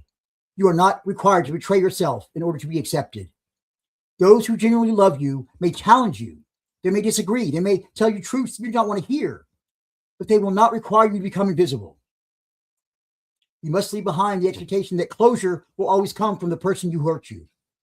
You may never receive the apology. You may never hear the full truth. You may never understand why. They may deny everything. They may rewrite the story. They may die before the conversation happens. They may simply refuse accountability. If your healing depends entirely on their cooperation, then they still control your future. Closure is not always a conversation. Sometimes closure accepting that the conversation will never happen. Sometimes closure is believing that their behavior already demonstrated. Sometimes closure is deciding that you no longer need another explanation for a pattern you have seen repeatedly. Sometimes closure is choosing peace without permission. You can grieve the apology you deserved and never received. You can mourn the relationship you thought was possible, but you can still move. You must leave behind the idea that God's will always looks impressive. Sometimes God's will looks like a quiet life. Sometimes it looks like caring for one person. Sometimes it looks like starting over privately. Sometimes it looks like a small congregation, a small business, a small home, a life that never goes viral. Do not measure purpose by visibility. Do not confuse fame with impact. Do not confuse of audience size with faithfulness. Some of the most important work in the world happens without applause. A parent raises a child. A friend answers the phone. A volunteer serves a meal. A caregiver sits beside someone who is afraid. A pastor speaks hope to a room that may never be full. A person in recovery tells the truth to one struggling newcomer. That matters. Do not abandon your calling because it does not look impressive enough for social media. You must leave behind the need to know the entire plan. You are not going to know everything. You may not know how the next chapter ends. You may not know who will remain. You may not know where the resources will come from. You may not know how long the transition will take. Faith does not require certainty about the outcome. It requires trust for the next step. You spent too much time asking for a map when God is offering a lamp. A lamp does not show you the entire road. It shows you enough to move. Take the next step you can see. Then the next one will become visible. Some of you are demanding clarity that movement alone can provide. You want to know whether you can handle the journey before the journey has had a chance to strengthen you. You want to know whether the bridge will hold while refusing to step onto it. At some point, you have to trust. And finally, you must leave behind the old version of yourself that believes survival is all you deserved. You have survived so much, and survival deserves honor. But survival is not the final destination. You're not here only to endure one crisis after another. You're not here only to make it through another day. You're not here only to pay bills, solve problems, and recover from the latest disappointment. There is more. There is joy. There is purpose. There is peace. There is connection. There is creativity. There is laughter. There is service. There is rest. There is love that does not require suffering. There is life beyond constant emergency. You may not know how to live without crisis because crisis has become familiar for so long. When everything becomes calm, you may create a new problem simply because the calm feels unsafe. But you can learn peace. You can learn stability. You can learn to receive good things without waiting for them to disappear. You can learn to live instead of merely bracing yourself for the next blow. The next chapter becomes room. The next chapter requires room. You cannot carry every old wound, every old belief, every old pattern, and every old identity across the threshold. Some things must be set down, not because they never mattered, not because they were not real, not because they have completed their purpose, but because they have completed their purpose. So I want you to ask yourself now, what am I carrying that I no longer need? What am I defending that is destroying me? What am I repeating because it is unfamiliar? Because it is familiar. What am I afraid to release? What approval am I still trying to earn? What apology am I waiting for? What past version of myself am I trying to revive? What lie about my worth am I still believing? What relationship survives only because I'm afraid to let go? What excuse has protected me from responsibility? What pain has become part of my identity? What must remain in this chapter? You do not need to announce it publicly. You do not need to explain it to everyone, but you need to name it honestly. Because you cannot release what you refuse to identify. Say it to yourself. Write it down. Pray about it. Speak it to someone you trust, but name it. This cannot come with me. The resentment cannot come with me. The shame cannot come with me. The excuse cannot come with me. The unhealthy relationship cannot come with me in its current form. The need for approval cannot come with me. The fear of failure cannot come with me. The belief that I am unworthy cannot come with me. The version of me that accepts crumbs cannot come with me. The habit of abandoning myself cannot come with me. The idea that it is too late cannot come with me. Release does not always happen in one moment. Some things must be released repeatedly. You may choose freedom today and feel the old pull tomorrow. Choose freedom again. You may set the boundary and then feel guilty. Keep the boundary. You may decide to forgive and then feel anger return. Continue the work. You may walk away and still miss them. Keep walking. Missing something does not mean you made the wrong decision. Feeling uncomfortable does not mean you should return. Growth often feels unfamiliar before it feels peaceful. Do not run back to the prison because freedom feels strange. You prayed for this opening. You asked for another chance. You said you want to change. Now you must stop negotiating what you already must end. There are doors God will not force you to close. There are burdens God will not rip from your hands. There are patterns God will expose, but you must decide whether to continue them. Grace gives you the strength, but you must make the choice. This is not rejection of your story. It is respect for your future. You're saying, I honor what I survived, but I will not live there forever. You're saying, I learned from this, but I will not repeat it. You're saying, I can appreciate what was good without returning to what became harmful. You're saying, I forgive myself for not knowing then what I know now. You're saying, I'm ready to make room. Because in the next section, we're going to talk about what you must carry forward. You're not entering the next chapter empty-handed. There are lessons, strengths, truths, and commitments that belonged with you. You're leaving behind what imprisoned you, but you're carrying forward what prepared you. Wow. I'm hoping I'm going to get all this in this week. This is season finale. I got to finish it. All right. Let's take one more quick break, and then we'll come back and see if I can get through the end of this here. Get all this out to you. Let's see what I got here for you. Yeah. What do I do with that thing? Hold just a second. I put an ad in here. It's not here. Yeah, that figures. That's okay. No, this is it right. This is it right here. Here we go. We're right back, folks. Something new is on the air at the Zoo Radio Network. New shows, new conversations, more music, more inspiration, and more reasons to listen all week long. Start your week with Mark Zorn Music Monday, every Monday night from 7 until 11. 4 hours of songs, remixes, stories, and music from yours truly, Mark Zorn. Then be inspired and empowered with life lessons with Bishop Mark. Real experiences, honest conversations, practical wisdom, and lessons designed to help you live stronger, move forward, and become the person you were created to be. And when the rest of the world starts winding down, the Zoo is just getting started. Stay up with Zoo Late Night every Tuesday and Friday. More music, fewer interruptions, unexpected favorites, and the perfect soundtrack for your late night hours.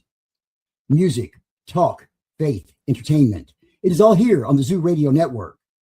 Listen now at thezue.net. The Zoo Radio Network, music in motion, faith that inspires. Okay, we're back. That was a quick one. We got about 30 minutes left, so I got to move quickly here, folks. Here we go.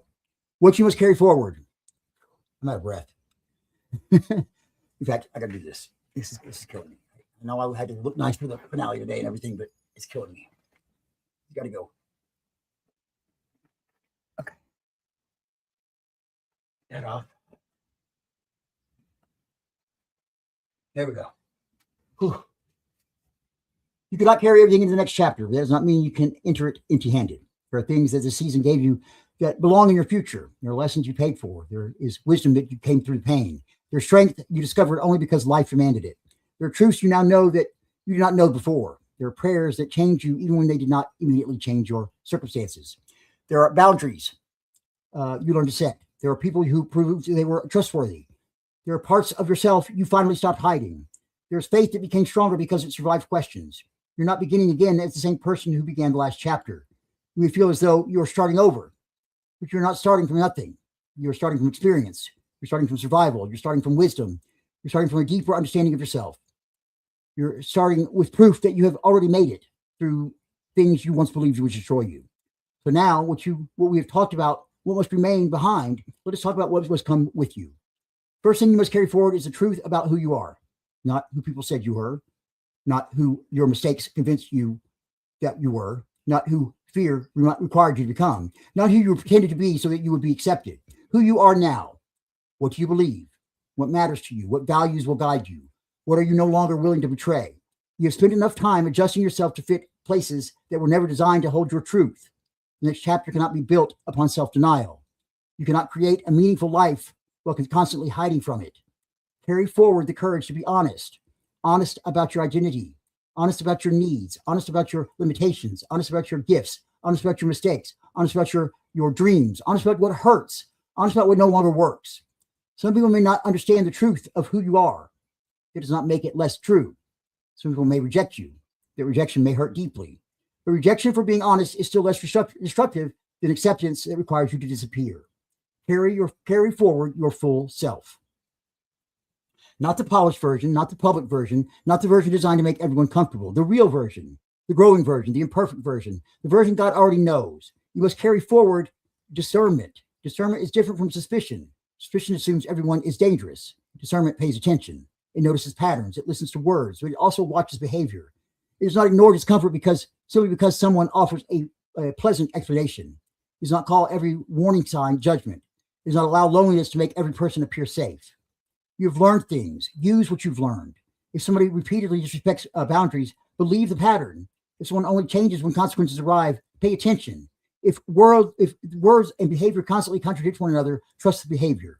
If you leave every interaction feeling confused, diminished, ashamed, or exhausted, ask why. Discernment does not require you to assume the worst. It requires you to stop ignoring what is consistently visible.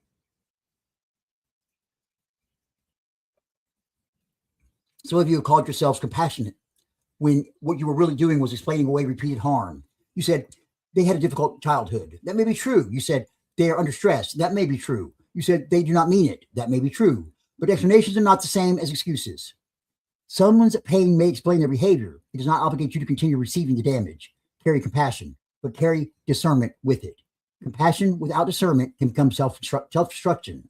Discernment without compassion can become cruelty. You need both. You must carry forward boundaries to protect what God is rebuilding. A boundary is not a wall around your heart. It is a gate. A gate decides what enters. A gate can open. A gate can close. A gate allows access where trust has been established. A gate limits access where harm has been demonstrated. You need boundaries because not everyone deserves the same level of access. Everyone may deserve dignity. Everybody may deserve dignity. Everybody does not deserve intimacy. Everybody may deserve kindness. Everybody does not deserve your private information. Everybody may deserve forgiveness. Everybody does not deserve another opportunity to hurt you. Carry forward the ability to say, no, I cannot do that. That does not work for me. I am not comfortable with this. I need time. I will continue this conversation I will not continue this conversation while I'm being distracted. I care about you, but I cannot carry this for you. I forgive you, but trust will take time. I love you, but this relationship must change. You don't need to turn every boundary into a courtroom argument. You don't need to write a discernment every time you say no. You do not need to persuade someone to approve of the limit you're setting. The boundary is not a negotiation over whether your needs are real. Carry forward the courage to protect your peace before everything falls apart. Do not wait until you're furious. Do not wait until resentment has taken over. Do not wait until the relationship is beyond repair. Speak earlier. Speak clearly. Speak honestly. You must carry forward the lessons hidden inside your mistakes. Some people carry the shame, but leave the wisdom behind. They remember what they did wrong. They remember the embarrassment. They remember the regret, but they fail to carry the lesson. That means the pain was suffered without being used. That means pain was suffered without being used. Do not waste the mistake. Learn from it. What did it reveal? Did it reveal you moved too quickly? Did it reveal that you ignore warning signs? Did it reveal that you make decisions from loneliness? Did it reveal that pride prevents you from asking for help? Did it reveal that you confuse being wanted with being valued? Did it reveal that you avoid difficult conversations until the damage grows? Did it reveal that you do not trust yourself? Did it reveal that you keep placing yourself in situations where the same outcome becomes likely? You cannot change what happened, but you can refuse to repeat it unconsciously. Carry the lesson. Leave the shame. Carry the wisdom. Leave the self-hatred. Carry the responsibility. Leave behind the belief that you are beyond redemption. There's no honor in suffering the same lesson endlessly because you're ashamed to examine. You must carry forward the confidence that comes from having survived. Think about what you have already made it through. Think about the nights you believed you would not survive emotionally. Think about the news you do not know how to process. Think about the people you lost.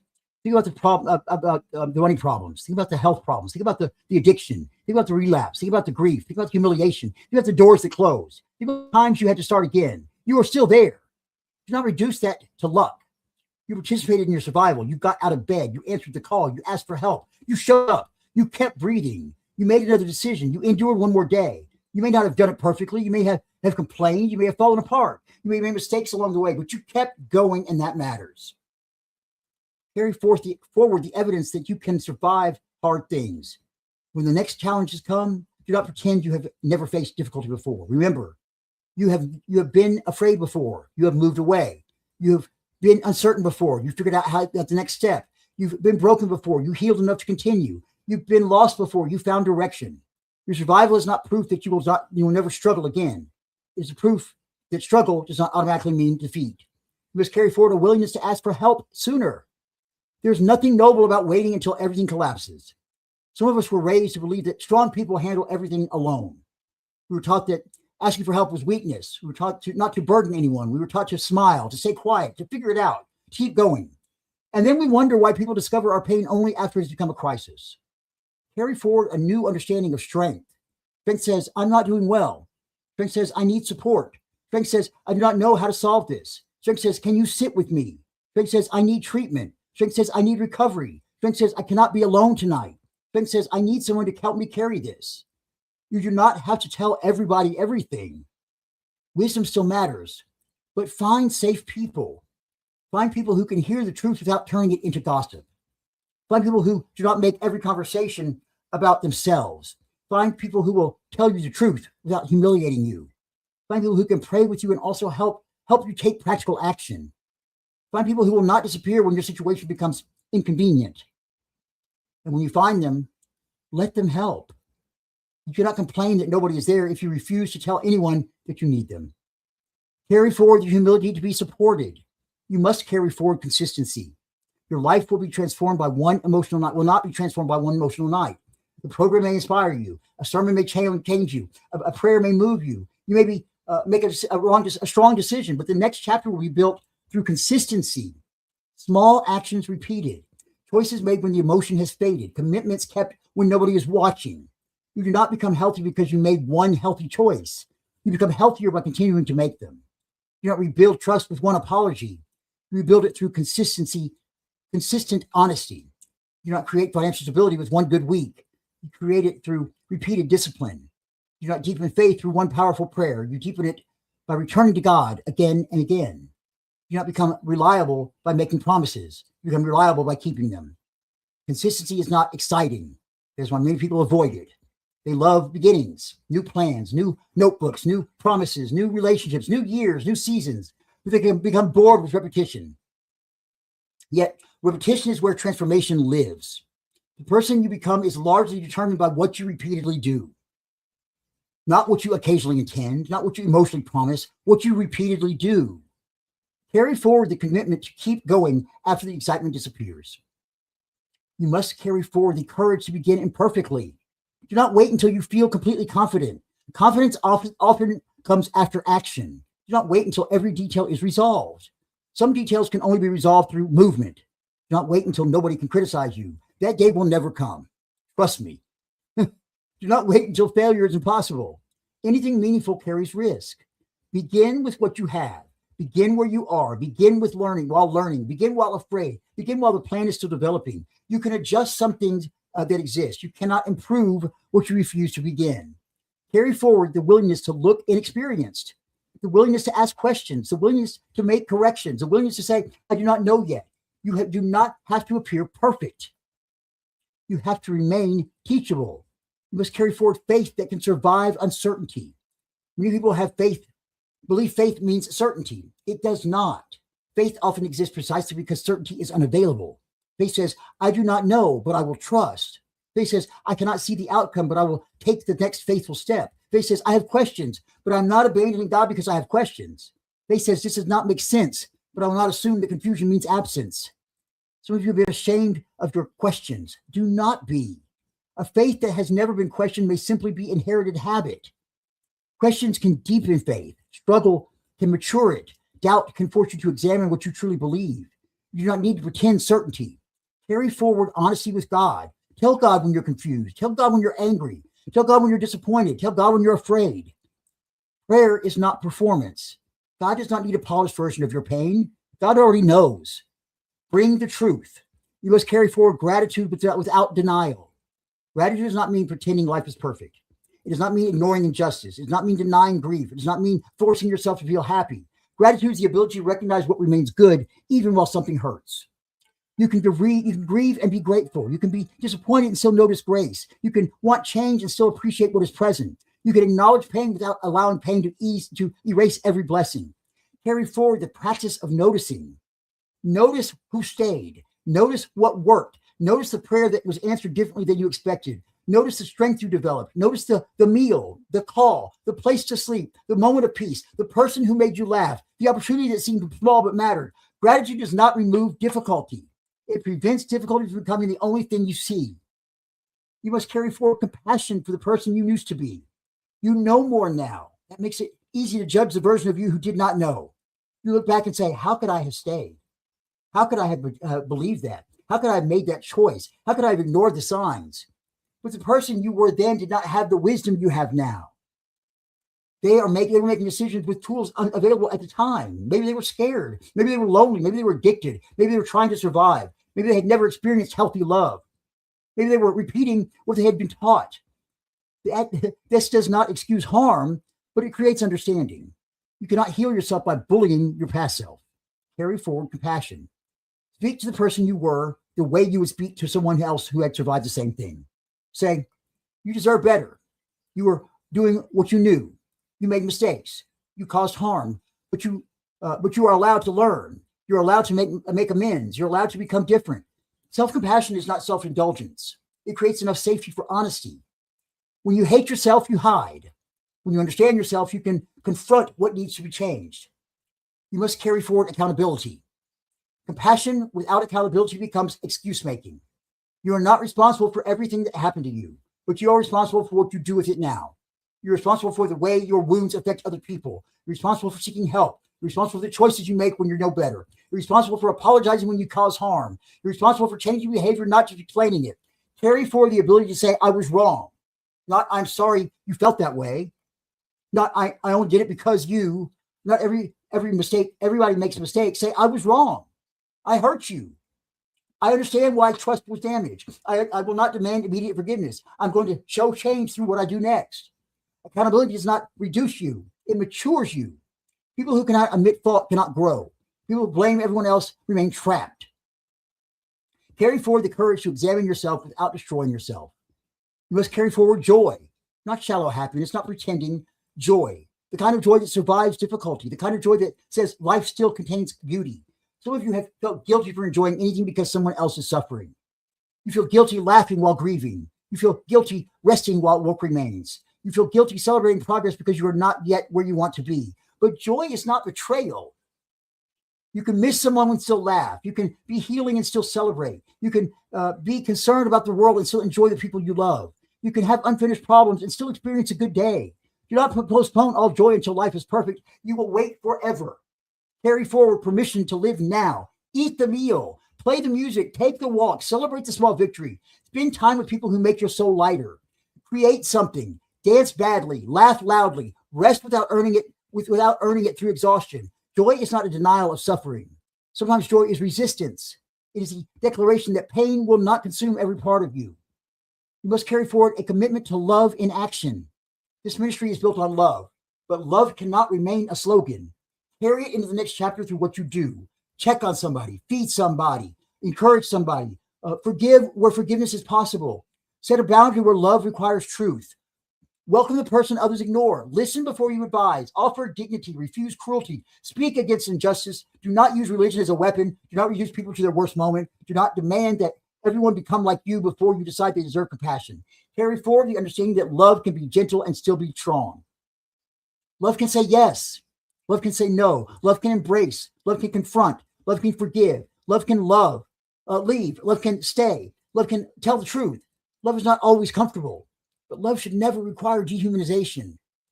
You must carry forward people who have proven they can walk with you. Not everyone belongs in the next chapter, but some do. Do not become so confused on who hurt you that you fail to value who stayed, who answered, who showed up, who told you the truth, who supported your growth, who respected your boundaries, who did not disappear when you had nothing to offer, who celebrated without competing, who corrected without humiliating, who gave you the space without abandoning you. Carry those relationships carefully. Do not assume good people know what they mean to you. Tell them, thank them, support them, make room for their needs. Do not treat loyal people casually while chasing approval from unavailable ones. Some of us spend enormous time trying to convince people to love us while neglecting those who already do. Carry forward mutual relationships, not perfect relationships. There are no perfect people. The relationships where effort flows in both directions, where truth is safe, where repair is possible, where love is not measured only by one person's sacrifice. You must carry forward the ability to rest, not escape. Rest. Rest is not the absence of purpose. Rest protects purpose. During this summer break, do not simply fill every empty space with another responsibility. Allow quiet, allow reflection, allow your mind to slow down, allow your body to recover, allow your spirit to listen. You may discover how exhausted you are only after you stop. That is all right. Do not rush to become productive again. I'm running out of breath here, trying to rush here. We're not going to make it, folks. Rest may feel uncomfortable if you have built your identity around constant motion. You may feel guilty. You may feel restless. You may feel unnecessary. Sit with that. Ask your value as your value disappears. Ask why your value disappears in your mind when your activity stops. God does not love you only when you're useful. Your worth is not on a time clock. Carry forward rhythms of rest so you do not return to the next season already empty. You must carry forward curiosity. Curiosity allows growth. It says, maybe I do not know everything. Maybe there's another perspective. Maybe I should listen before I decide. Maybe the person I disagree with has a story I've never considered. Curiosity does not mean abandoning conviction. It means remaining teachable. Rigid people stop growing because every new idea feels like a threat. Carry forward questions. Read, listen to people outside your usual circle. Examine your assumptions. Allow God to surprise you. The path may not look exactly as you expected. Do not miss it because you are only willing to recognize one form. You must carry forward hope that is grounded in truth. Hope is not pretending everything will work exactly as you want. Hope is not making promises God did not make. Hope is not denying risk. Hope says, even if this does not unfold the way I planned, life can still hold meaning. Hope says, this ending does not mean every good thing has ended. Hope says, I can be disappointed without becoming hopeless. Hope says, there are possibilities I cannot yet see. Hope says, God can still work with what remains. Carry forward realistic hope, the kind that prepares, the kind that acts, the kind that grieves when necessary, the kind that keeps the heart open without ignoring wisdom. You must carry forward your voice. Some of you found your voice during the season. Do not lose it again. You spoke a truth. You named an injustice. You admitted a need. You told your story. You stopped apologizing for your existence. Carry that voice forward. Your voice does not have to be loud to be powerful. It has to be honest. There will be people who preferred you silent. There will be systems that benefited from your compliance. There will be relationships that become uncomfortable when you begin speaking clearly. Speak anyway. Not recklessly, not cruelly, but courageously. Use your voice to advocate. Use it to encourage. Use it to tell the truth. Use it to ask for help. Use it to say no. Use it to say yes. Use it to tell people you love them before it's too late. Use it to apologize. Use it to pray. Use it to remind somebody that they matter. You must carry forward your capacity to begin again. This may not be your first new chapter. It may not be your last. Life involves many beginnings. Some chosen, some forced, some exciting, some painful. You may not have to begin again. You may have to begin again more than once. Do not treat it as a failure. Beginning again means the story continues. You learn that you can survive things. You learn that you can trust beginnings. You do not know exactly who you will be at the end of the chapter. You simply need to be willing to enter it honestly, carrying forth the knowledge that identity is not frozen. You can change. You can mature. You can heal. You can reconsider. You can become more loving. You can become more disciplined. You become more powerful, peaceful. You become more honest, more faithful. You are not required to remain loyal to a version of yourself that no longer reflects what God is doing. Finally, carry forward the conviction that God is still present. God was present when you understood. God was present when you did not. God was present in the celebration. God was present in the grief. God was present when you prayed for answers. When your prayers were answered, God was present in the waiting. God was present when you felt strong. God was present when you barely held on. So the presence of God was not always dramatic. Sometimes it appeared through endurance. Sometimes through a person. Sometimes through an unexpected opportunity. Sometimes through a door that closed. Sometimes through the strength to say no. Sometimes through the courage to ask for help. Sometimes through the silence that forced you to listen. Carry forward the awareness that you do not enter the next chapter alone. You may feel alone. That feeling is real, but feeling alone and being abandoned are not the same thing. God is already present in places you have not yet reached. God is not waiting at the end of the road. God is present in the next step. So what will you carry? Carry truth, carry wisdom, carry boundaries, carry compassion, carry accountability, carry joy, carry rest, carry faith. Carry hope, carry the people who have proven they can walk beside you, carry the lesson, carry the evidence that you survived, carry your voice, carry your willingness to begin, but travel lighter. Do not drag every old wound behind you. Do not insist that the next chapter must pay for what happened to the last one. Do not punish new people for old betrayals. Do not reject new opportunities because old ones failed. Do not confuse wisdom with permanent fear. You can remember without being ruled by the memory. You can learn without becoming hardened. You can protect yourself without becoming unreachable. You can move carefully without refusing to move at all. The goal is not to enter the next chapter without scars. The goal is to enter it with scars that no longer control the direction. You are not empty-handed. You have more than you think. You have made it through every chapter that came before this one. You learned, you lost, you loved, you failed, you rose, you changed, you kept going. Now carry forward what made you wiser and leave behind what kept you bound. Because the next chapter is not only asking what you will release, it's asking what you will build. In the next section, we're not going to have a next session. Okay. In fact, what we're going to do is I'm going to summarize this up here. The next section is going to talk about what we know through this summer break. Okay. And it's very simple. Let's kind of get to the end of this section. I'll tell you exactly what it is. Because we're out of time. I mean, we were 2 hours and I didn't get it all in. It's a lot. It's a lot. I'm still going.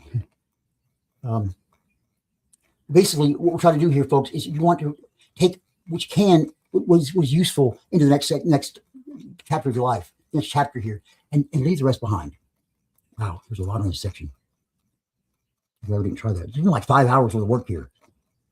I can't talk that long. I'll be going crazy. Wow. Who knows I wrote this much? Oh, overachieving. Okay.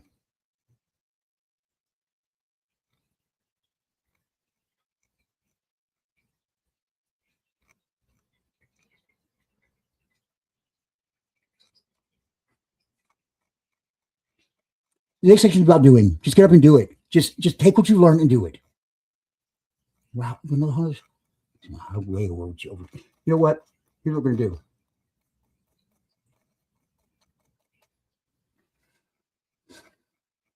It's too much to finish it. So guess what, folks? We're going to have another episode.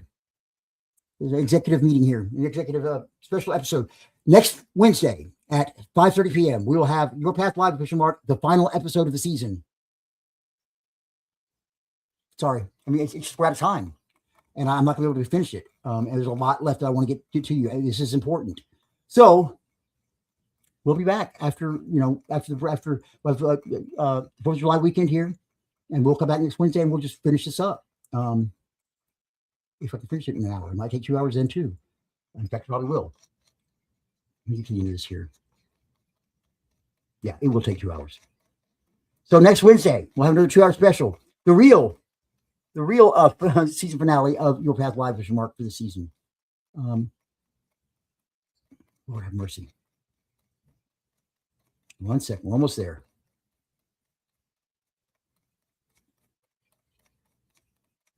Okay. I'm not going to even pray about all this. I'm going to say this. We've got about 3 minutes left, 2.5 minutes left. So I'm going to do this. Let's just bow your head and pray with me. Father, we thank you for the opportunity to come together and look at our past and learn from it and become better people. Help us to continue to learn. Help us to grow. Help us to understand that we don't have to carry everything that we had into our future.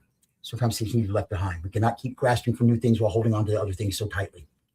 Father, help us to take all this in. It was a lot. Help us to grow. Help us to trust you. Help us to trust the process, trust the next step, that we can see, that you offer that lamp so we can see the next step. We don't know the ending, but we can see the next step and the next and the next.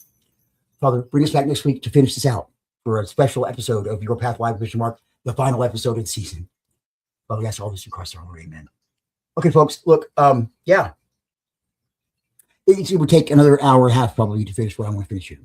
It's a lot, and I didn't mean for it to. I kind of overestimated my own abilities here to talk about it. So yeah, we'll come back next week, next Wednesday, special edition next Wednesday at 5:30. Your Path Live with Bishop Mark, the special extended version of the season finale. Oh boy.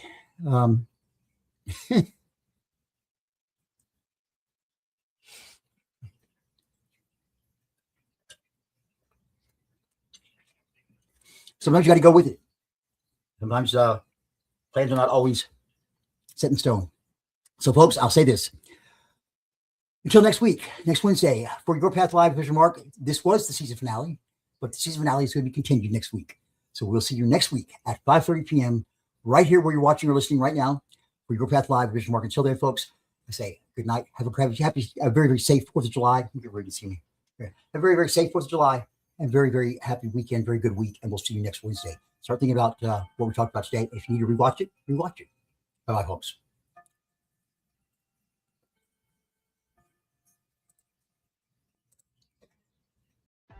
Thank you for joining us for Your Path Live with Bishop Mark. Have a great week. We'll see you next time. God bless you.